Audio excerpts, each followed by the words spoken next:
Welcome back. Thank you very much for staying with eNCA.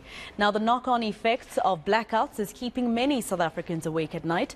Aside from digging deep to generate their own power, the crime risk is higher and many end up throwing out rotting food. As part of our focus on the lack of government services, we're looking at what communities and civil society is doing to generate their own capacity. Let's discuss this with energy expert Mohammed Madhi. He joins us now virtually. Mr. Madhi, thank you very much for your time here on eNCA.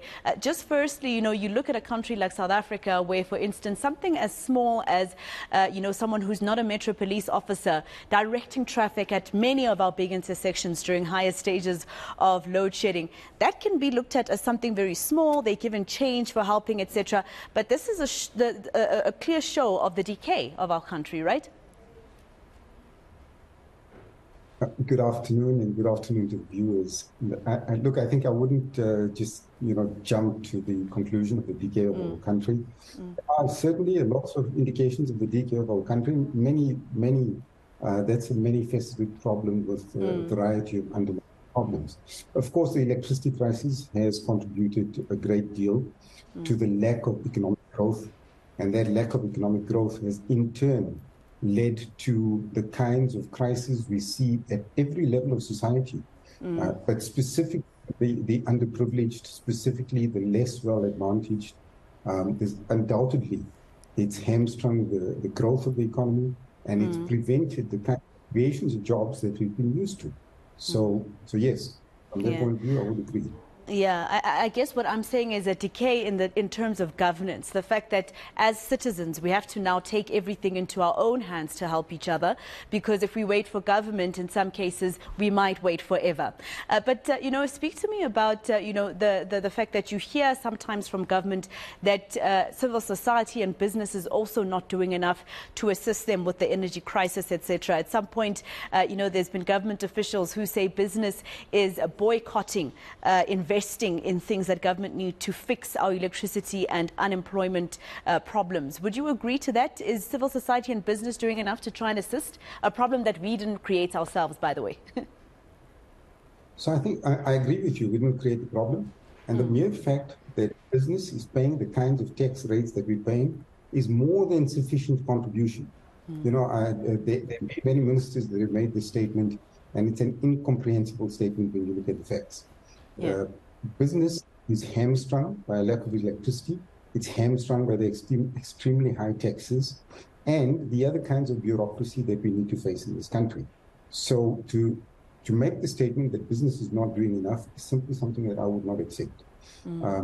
I think businesses, have done a great deal in the energy industry to try and find alternative solutions, and they've continuously met obstacles. Those obstacles have either been in the form of Eskom's delayed or bureaucratic processes.